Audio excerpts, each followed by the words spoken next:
Hey, look out, 'cause here I come. Literally getting a boner from these songs. Your daughter's here. Yeah, and then, one after another, I'm like, well, that's a hit, that's a hit, that's it. This is my big break into Hollywood. Yes, I will do this.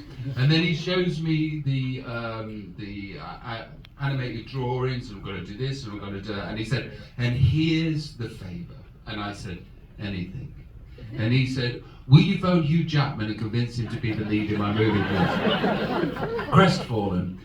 So I did do that, and it worked. And it worked out for us all. Worked out for Hugh, worked out for Michael, and now it's worked out for me. Indeed.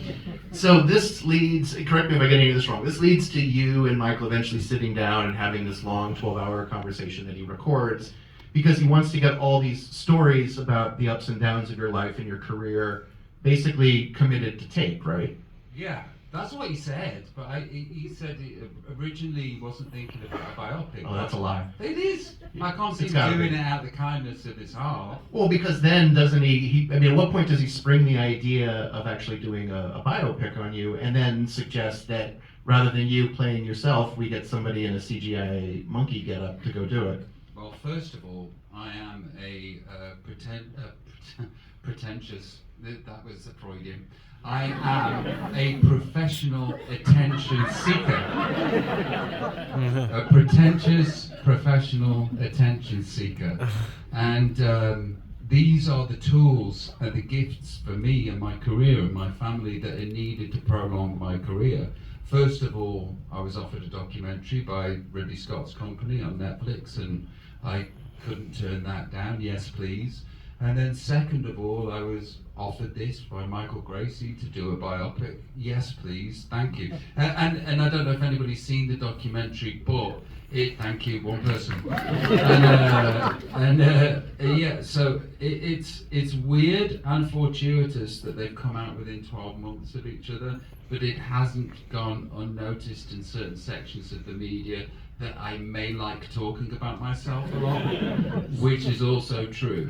And Michael Gracie came to me one day and he asked me if I wanted to do a biopic. Yes, please. And then a few months later he came and he said to me, Rob, what is your spirit animal? And I was looking for a sense of self-worth, as I am every day, and I said, chin out and chest up, I am a lion. And he went, but are you though? And I was like, monkey? And he was like, okay, so here's the idea. So he tells me the idea, and instantly I get it, and I think that it's an incredible idea. And then I go into the next room to see my wife, who's the Minister of Finance and Decisions. And I say, guess what? I'm going to be a monkey. And she went, the fuck? What are you on about? It was then that I first realized that it may be a contentious idea. But I think there's two schools of thoughts online, because, oh God, man, I shouldn't do this. But I was on X, formerly Twitter, last night, and I saw Robbie Williams was trending. What a fucking idiot. Oh no, don't do that, no. What a fucking idiot. And I knew that I was being an idiot in that moment, but I was like, click. So I was looking at what was going on, and there is two schools of thoughts. Is that the people that haven't seen the movie, that know the idea, and fucking hate it. And then there's the people that have seen it, he ducks for cover, that really like the film. God bless you, thank you. And I'm looking at everybody clapping and not clapping. It's interesting because I would argue that you spend the first 5 minutes going, oh, they're gonna make him a monkey the whole movie. Like, they're committing to the bit. And then the preceding 2 hours and 15 minutes that follows those first 5 minutes, you're going, oh, fucking hell, this is a great idea. Like, this works so beautifully. Why would you make a biopic about anybody that didn't star an animal? Let's go remake Raging Bull starring an actual bull. Like, I feel like it's a great kind of... Or a complete unknown somewhere in a home. Bob Dylan's going, well, wasn't that hippopotamus? My Bob Dylan sounds very much like my James Brown. I was going to say, was that Bob Dylan you were doing? Yeah, kind of. I don't know. I can only do a singing voice. Let's talk a little bit about Jonah Davies, who plays you in the monkey suit, basically. The guy that's done up in all the motion capture stuff. Did you work with him on sort of finding his inner Robbie Williams? No. Turning into Monkey Williams, as we call him? No. So, John O'Davis, that plays me in the movie, his first gig that he ever went to was me at a place called Milton Keynes Bowl. And he was, why did that get a giggle from you? Oh, because your best friend lives there. Okay, all right, send him my love. And so I was the first person, and the first person, two people that I saw on the planet that I was like, I want to do that. One was Robbie Williams and the other one was John Travolta. And for Jono, I was the Robin Williams or the John Travolta. So he didn't need much from me at all to ape me.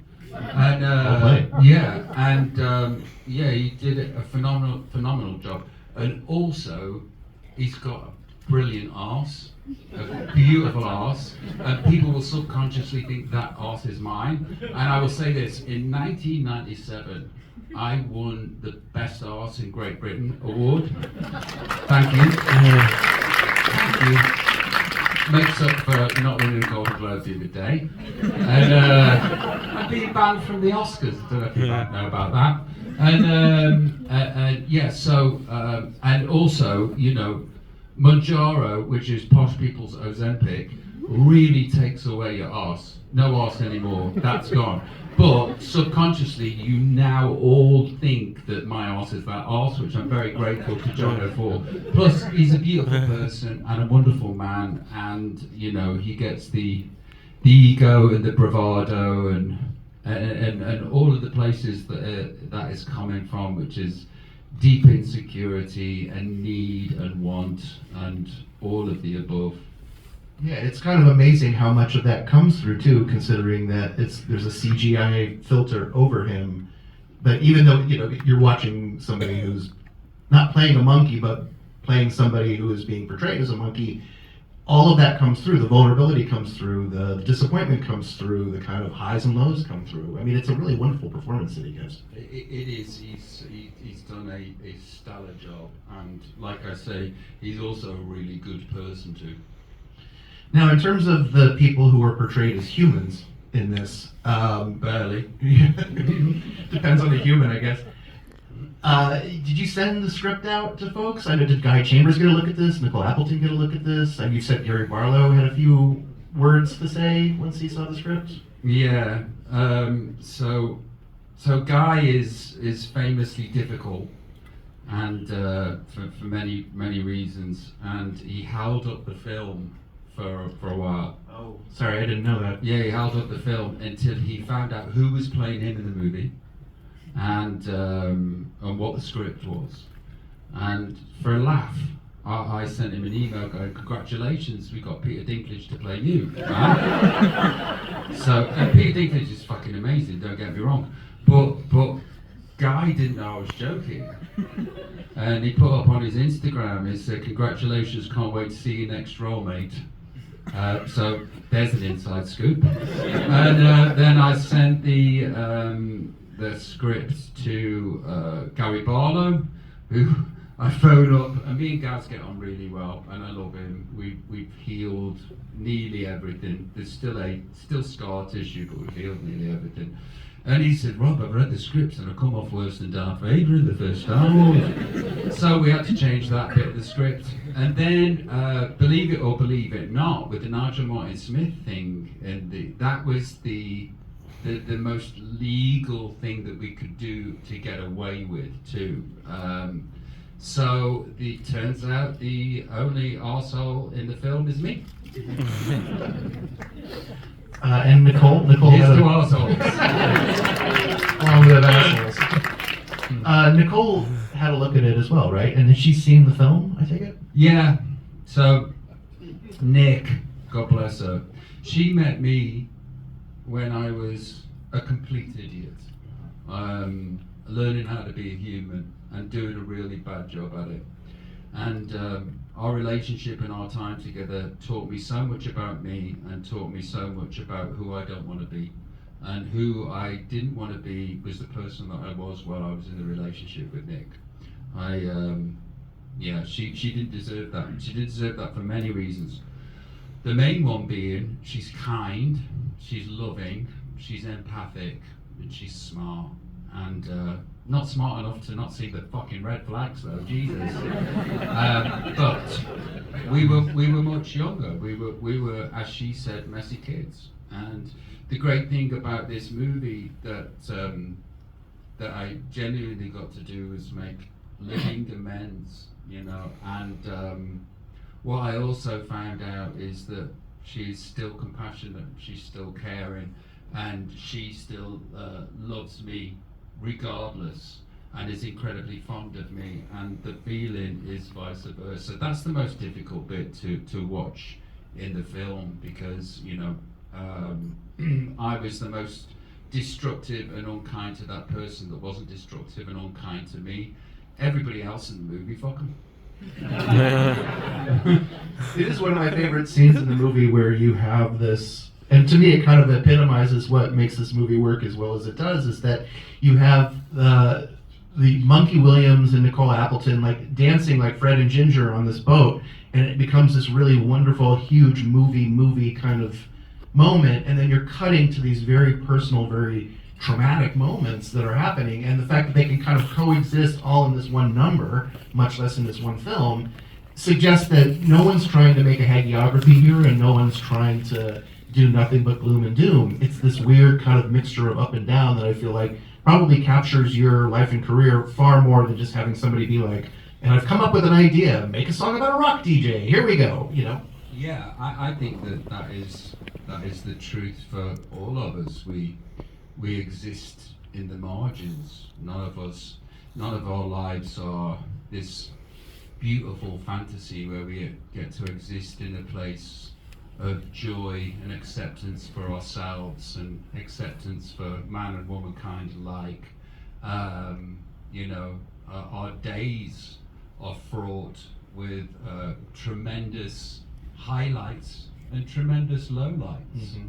You know, and so it is with the movie. I think the story, even though, you know, I'm a, whatever you would call it, a monkey, an ape, a chimpanzee or whatever, it's a very, it's a human tale about want and need for acceptance and love from oneself and the world, and the trials and tribulations of us all in one way or another, and childhood trauma which we're all forged from. Congratulations, Ted, you're in the middle of receiving yours right now. This is my daughter, Teddy, she's 12. She is unnaturally comfortable in front of large audiences. This is problematic. See? I mean, she'd love to say stuff right now, but she just mimed a joke because she couldn't, because I didn't ask a question. And I'm not gonna. Oh, but that's what I'm here for. I'm gonna ask you a question. Go on. What'd you think of the film? It's so good, guys. I know they just saw it. It makes sense on the second time you see it. It's like, whoa, this is deep. First time, I was like, second time I was like bawling my eyes out. I was like grabbing my dad. I was like, There's only 2 movies that made me cry. That one, The Notebook, and not even Forrest Gump. Let me ask you a question. So, Teddy. So, Teddy, way more than me, and you've just seen the movie, if this is humanly possible, wants to be famous more than her dad did. And you've just seen the friggin' thing, I'm telling you, right? So every time I've tried to explain to you what fame really is, you're like, sure, Dad. The second time you watched it, or the first time you watched it, you grabbed my hand and said, can we have a walk around the garden? And you held my hand and you looked up at me and you said, I get it, Daddy, I get it about fame. I think you've since forgotten to get it. But what is your take on fame right now?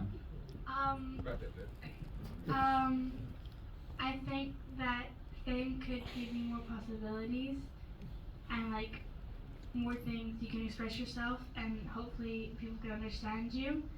But I just think it's better to have a private life sometimes too. You can't have too much fame. Like, I love Taylor Swift, but like sometimes her like private life is shown to the world, and like people take photos of her even when That's she's famous too for com. even when she's expressing something like passionate, and people go like, "Oh, she's fighting with Travis Kelce." That's hard. It's a hard thing. But I don't I'm glad you're more worried for Taylor Swift than me and your own physical safety. But God bless you. Round of applause for Ted, everyone. Well done, darling. Let's talk net worth real quick because it's such a great sequence. You and I were talking about this a little earlier. How, what did you call it? Battle of the Silly Bastards. Game of Thrones reference for you there. Thank you for the people nodding. It's interesting because you know that they're going to try. I think anybody that knows your career knows that's a major turning point in it. It's a huge, it was a huge accomplishment. You assume that the film is going to touch on this the same way that you assume that Live Aid is going to show up in Bohemian Rhapsody, and then you get to it, and rather than this being this incredible standard triumphant moment, it becomes the monkey slaying all of his personal demons. How was that pitched to you? Was that the kind of idea where you were like, oh, this is exactly why we need to do a biopic this way? Yeah, the terrifying thing about me and the brilliant thing that I've been able to do is to mask exactly what I'm feeling and make it look as though I'm having the best time and full of bravado and ego. And the truth of the matter is, for the end scene that you see there at the Albert Hall, I couldn't have been any more depressed or broken or mentally ill. And the same thing is with the Nebworth concert too. It's like, God bless. I'm so grateful that I did it, and it's in my rucksack of my achievements. But everybody seemed to have a good time apart from me, because I couldn't derive joy from anything because I was so mentally ill. And there's nothing more stark than having the apex of your career right in front of you, whilst realizing at the same time that you are bereft of joy, of happiness, and I think that that's also not a story that is just mine. I think it's the same that everybody seems to have an existential crisis when they get to the top of the mountain, and that was the top of my mountain, and another existential crisis. And the way that I used to talk to myself was absolutely horrendous, and I would represent Great Britain at the self-loathing Olympics, and I would medal hard, yeah. But talking about, I just find it interesting now that all of those monkeys, all of those voices, they don't drive the car anymore. They're still in the car with me, but I drive it these days. And there was an interesting thing that I found the other night. I was in Australia on New Year's Eve, and I was doing a half an hour live TV show in front of the Sydney Opera House. And the promo for this has been extreme, and I'm sort of like, it would give a boy band member a nervous breakdown. And this is all of my own making, because I can say no now, but I'm just like in on this ride and leave no stone unturned. And I'd gone from everywhere to Los Angeles, from Los Angeles to Abu Dhabi, Dubai, Abu Dhabi, get on a plane. And this is all in like 8 days. And I've just been all the way through Europe promoting it in every country, and then get on a plane and I go to Sydney and I get this cold that's going around, this lurgy that a few of you may have, and it's deeply unpleasant, and my nose is streaming, and I'm jet lagged and I'm exhausted, and I've got to go do half an hour on TV, which is also going to be picked up for the Dick Clark thing on New Year's Eve, which is wonderful too. And then And then I'm sort of like mental because I'm insane. You've seen the movie. I'm insane anyway. You know, I'm not a well-rounded individual. So I'm having all of these moments, and now I go up, and then now I'm on stage, and there's an audience, and there's fucking in my brain's going, you're crazy you're a crazy person. You're a crazy person, and everybody knows. And this is what happens now when the monkeys were all in charge. It was just like, you idiot, you fat bastard, who do you think you are? How dare you even think that you should be here? Why are these people? Come see this idiot, da da da da da. This is what goes on now. So I go up and I go, I feel crazy, and what I want to do is stop and go, I feel crazy and I'm scared. And what happens though is like, okay, I'm crazy, so I'll blend into the crazy, and I'll be the crazy guy, and I'll do the crazy things, and I'll have a chat with the audience, and I'll change the lyrics to the songs while I'm doing it, and like I'm melting everything into one. Yeah, this is terrifying, but also at the same time, I'm presenting myself with huge ego and huge bravado, and I seem to be winning. People keep smiling, but inside I want to cry. I want to cry so badly. I want to cry so badly, and then I'm going, and then my nose is now my nose is dripping, and my nose is dripping, and then I start reading tweets that are now known as X. Robbie Williams took his face on cocaine again. Look at crazy Robbie Williams. Boggled-eyed, and then now I'm reading this is while I'm on stage. Now I'm reading newspaper articles. Boggle-eyed Robbie Williams scares fans on New Year's Eve, and that's how I'm going. I don't wanna rock DJ. And also, at the same time, really enjoying myself too. It's a bizarre ride.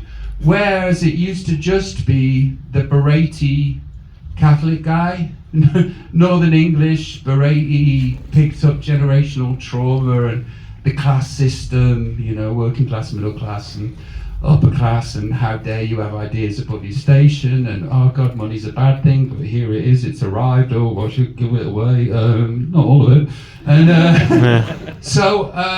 yeah, that's who still exists.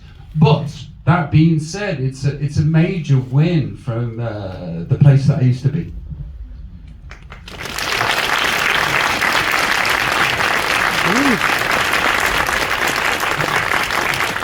And that's the first 5 minutes of my stand-up special.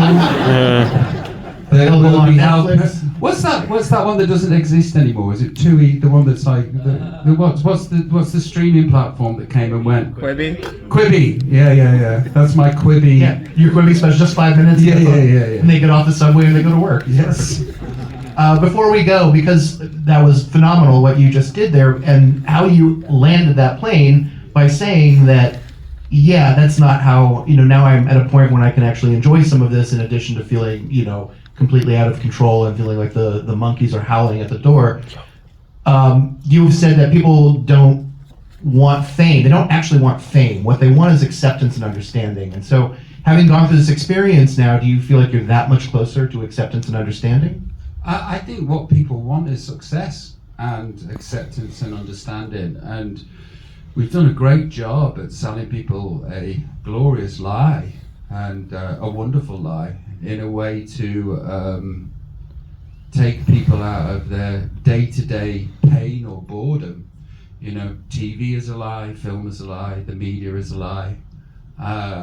And where it used to be 50s, 60s, sometimes the 70s, used to be like a soft lie, very comfy lie, a lie that involved, Dean Martin, Frank Sinatra, and Sammy Davis Jr., and all of these glorious people, and the 1950s America, and the safety that it seemed was there during this life. And I don't know what the question was. Do you feel that much closer to acceptance and understanding, either from others or from yourself? Then why the fuck did I go there? I don't know. I was going to ask, but I was liking where you were going. We can keep going if you'd like. Acceptance and understanding. Oh, sorry, forget what I just said. Although profound, for no reason. So, here's what happened. There was an egoic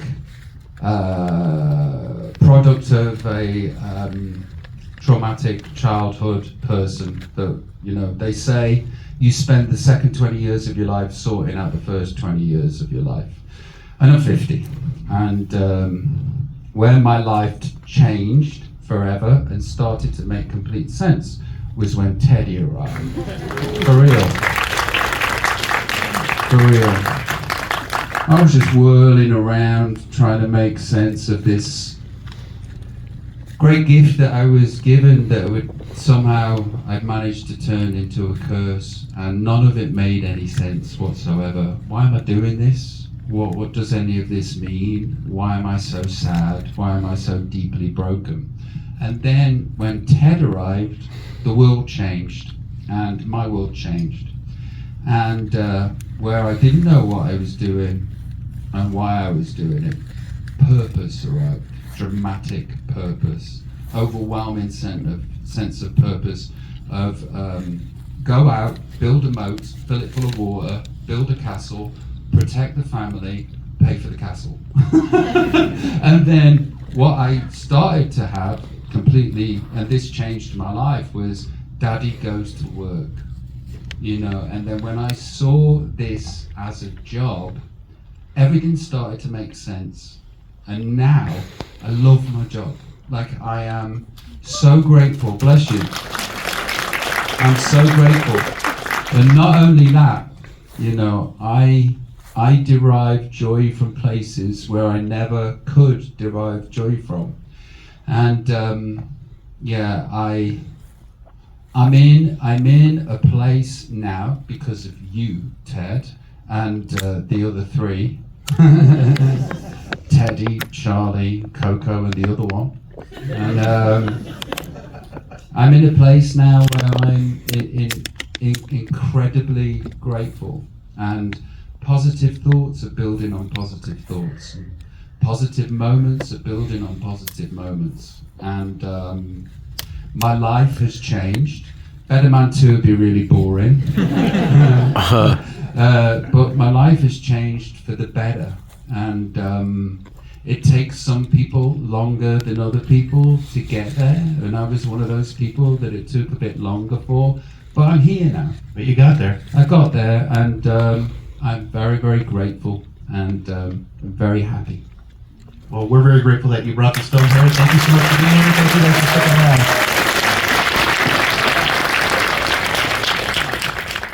My name is Halden, and we are your biggest fans here in the United States of America. We saw you in Hyde Park last summer, and my question is that I noticed that the monkey never transforms into your human version. Is that perhaps a nod to your ongoing pursuit in becoming a better man? And lastly, Reverend Robbie Williams, I know that you are ordained minister, and I was wondering if in front of this movie theater audience, if you would officiate me and my fiance on the spot. Yeah, I will do. First of all, if we'd have changed it into a human, it would cost a lot less. Second of all, what is your name? Amy. And what's your name? Haldun. Haldun. Where Haldun, is that Turkish? It is 100% Turkish, yeah. And where are you from? Ohio. Ohio. Okay, first of all, Haldun is my wife's dad's name. Yeah. Okay, first of all, how long have you been with each other? 5 years. 5 years. And how long did it take him to pop the question? Well, about 6 months ago. About 6 months ago. Okay, better late than never. Okay, so did you know that this was going to happen? No. Do we have your consent? Yes, of course. So, would you like to, because I haven't officiated in a long time, would you, is there anything that you would like to say to your wife to be in about a minute? I would love to. Amy, you're the reason why my life is not a colossal mess right now.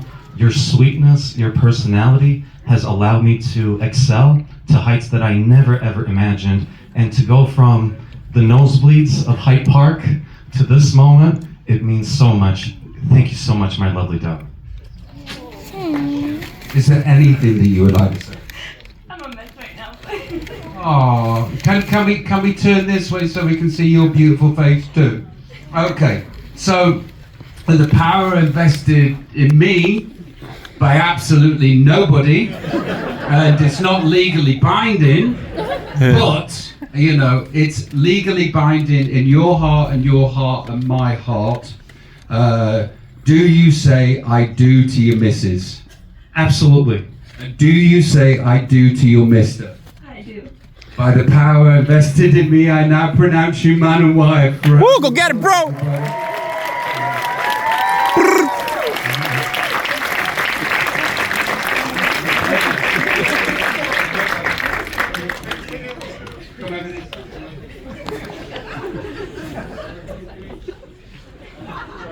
Thank you so much. All right, everybody, take care of yourselves.